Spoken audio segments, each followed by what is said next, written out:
À la sortie de la rencontre avec le lion Fifi, le faucon Hugo se retrouva dans la rue des Forges. Le chat Molière et le chien Descartes l'attendaient avec un sourire communicatif. Hugo ne put s'empêcher de sourire. Vous n'êtes pas arrivés ici par hasard, tous les deux. Descartes et Molière se regardèrent et pouffèrent de rire. On ne sait pas encore mentir, on ne fait pas de la politique, nous. C'est Elisabeth qui nous a demandé, par télépathie, de vous accompagner au centre-ville. Il paraît que vous connaissez la ville d'en haut, mais pas d'en bas. Oh, vous savez, il n'est pas bien pratique de marcher sur les nouveaux pavés, peut-être plus propres, mais ils sont bien plus glissants. Mais, messire, Descartes va se faire un plaisir de vous porter sur son dos, il est si fort. Vous imaginez la scène, le chat Molière, tout fier, passa devant, suivi du faucon Hugo, qui avait désormais les 4 pattes de Descartes. Hugo ne perdait pas une miette de sa visite. Elisabeth nous a demandé de passer devant Notre-Dame. On entendait les marteaux des tailleurs de pierre, un vacarme du tonnerre. Hugo trouvait un air de ressemblance avec Notre-Dame de Paris. Les 2 tours se dressaient comme le H de son nom. Les fameuses gargouilles, ça lui rappelait La Belle et la Bête, Esmeralda et Quasimodo. Mais Hugo avait l'œil. Ce n'étaient pas les vraies gargouilles. Elles n'évacuaient pas l'eau de la pluie. Monseigneur Hugo, je dirais même plus, ce sont des chimères. Et combien sont-elles? Molière laissa répondre Descartes, les chiffres et lui, ça faisait 2. Elles sont au nombre de 51.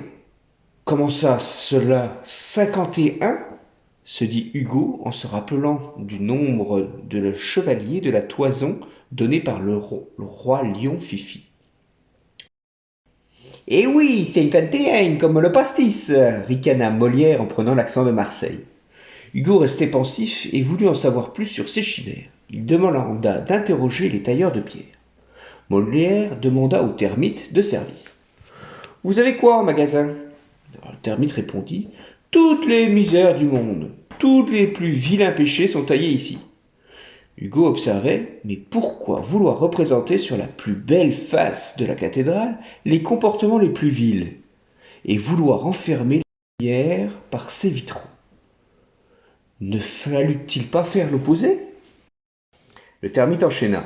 Oh, il y en a pour tous les dégoûts, hein. Tenez, vous, le chien, votre péché, ça sera l'envie.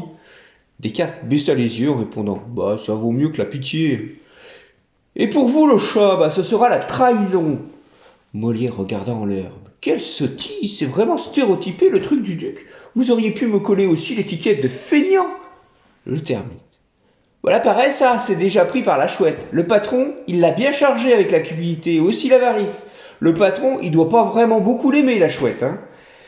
Hugo se sentait outré qu'on attaque la chouette. Vous pouvez rajouter l'orgueil à la gueule du lion.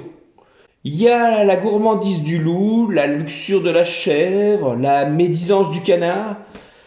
Voyons, ma foi, coin, le vilain chicanard. Le duc prend vraiment tous les animaux du bon Dieu pour des canards sauvages, barbatruc.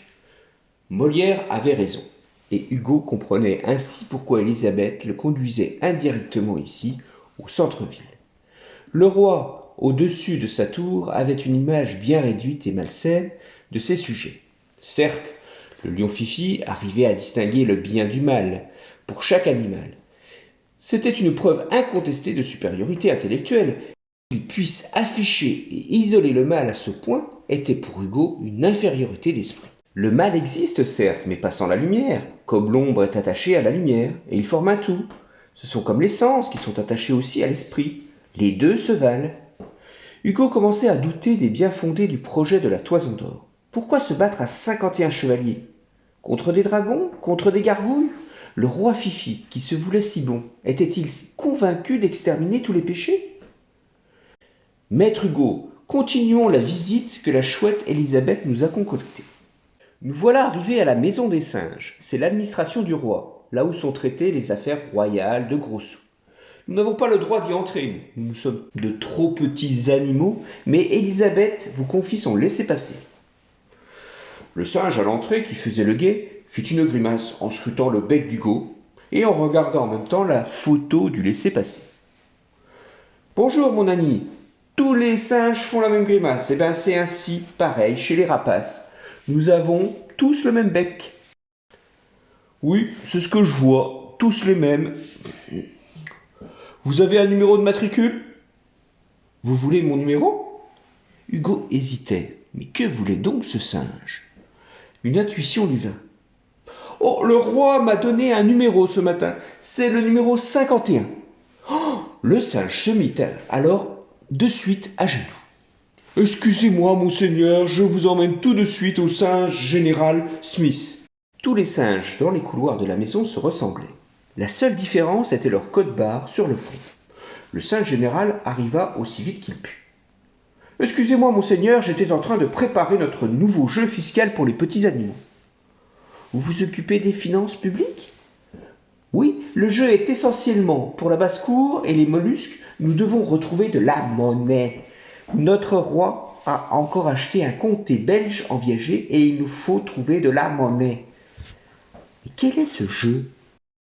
On tire au sort 5 jetons avec des chiffres qui forment un numéro et on demande alors à la basse-cour qui doit deviner ce numéro. Le gagnant rapporte le gros lot. Et il se mit à rire. Mais le lot peut être très gros, la chance de retrouver le bon chiffre, le bon numéro est totalement nulle et le roi ne peut se faire un paquet de monnaie. Et comment s'appelle ce jeu? Oh j'essaie justement de trouver un nom. Alors je pensais l'appeler au départ Kin, parce qu'il y a 5 jetons. Puis le loto de l'italien sort. Game of Duke aussi. Fifi aime bien les Anglais. Hugo sourit. Il pensait à Molière qui aurait bien trouvé un autre nom. Vous avez un petit accent. Ne seriez-vous pas british, Mr. Smith? Ah, sauf votre respect, vous avez l'oreille moins développée que la vision. Pas british, scottish. Mais je me veux bourguignon avant tout, et j'en suis fier. La Bourgogne sera un grand empire avec Fifi à la tête. L'histoire le dira, Mr. Smith. Le roi est rusé avec ce petit jeu, mais jusqu'ici, qui a gagné? Oh, mais c'est Fifi qui gagne tout le temps. Il faut laisser croire au hasard aux petits animaux ignorants. Les ignorants croient.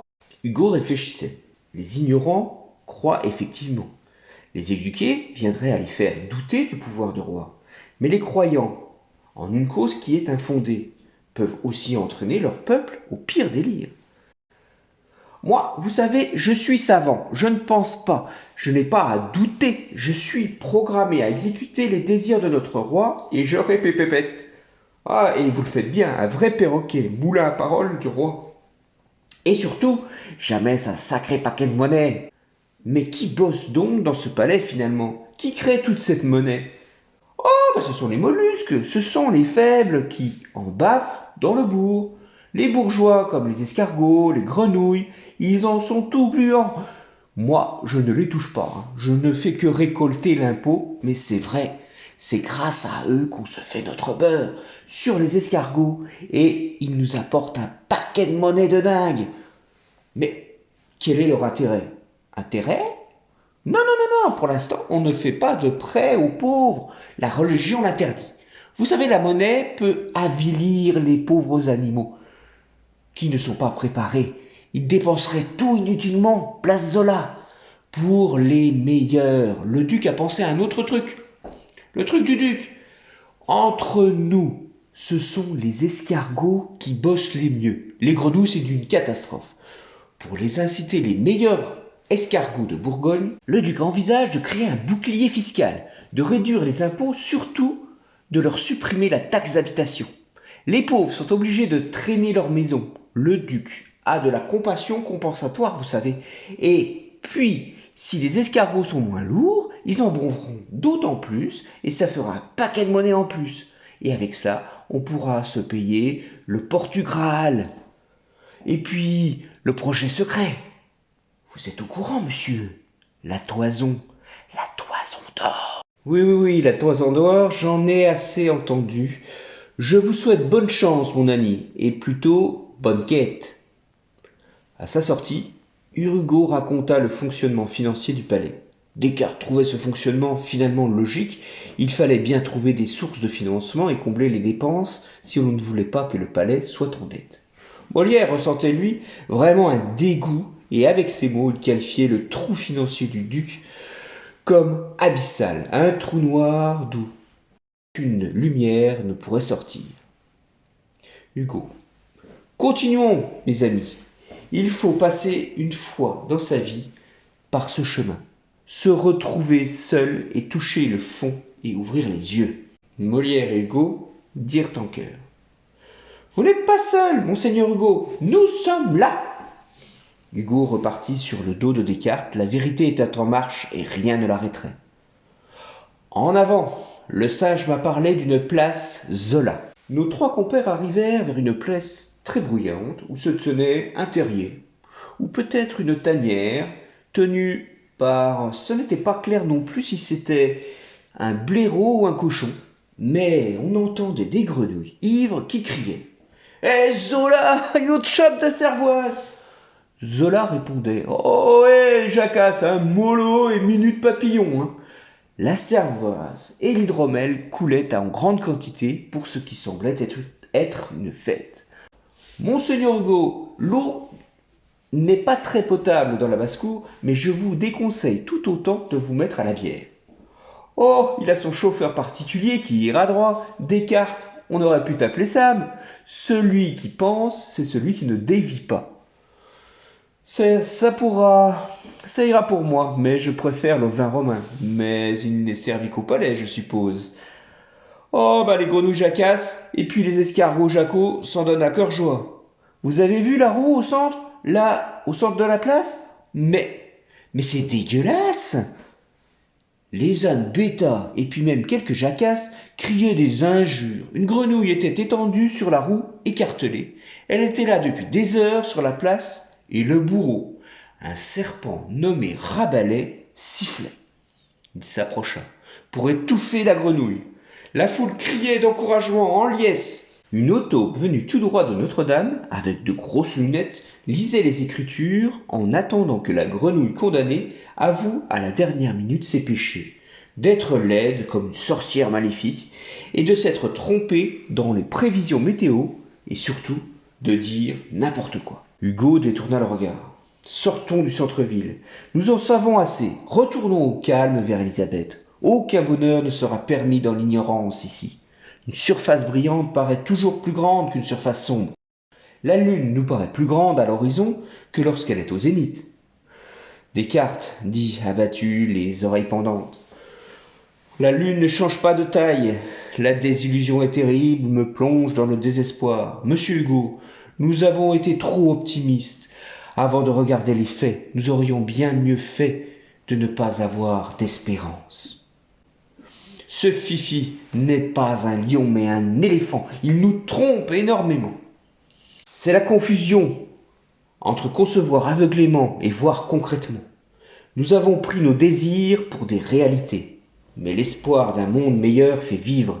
Il nous faut garder nos idéaux et nous recentrer sur l'essentiel, ce que nous avons de plus important en nous. Retournons voir la chouette. Elle fera le tri entre notre imagination et nos sens et la raison. Quitter le monde imaginaire des petits pour rentrer dans la lucidité des grands. Et sans perdre nos rêves, Descartes, sans perdre nos rêves.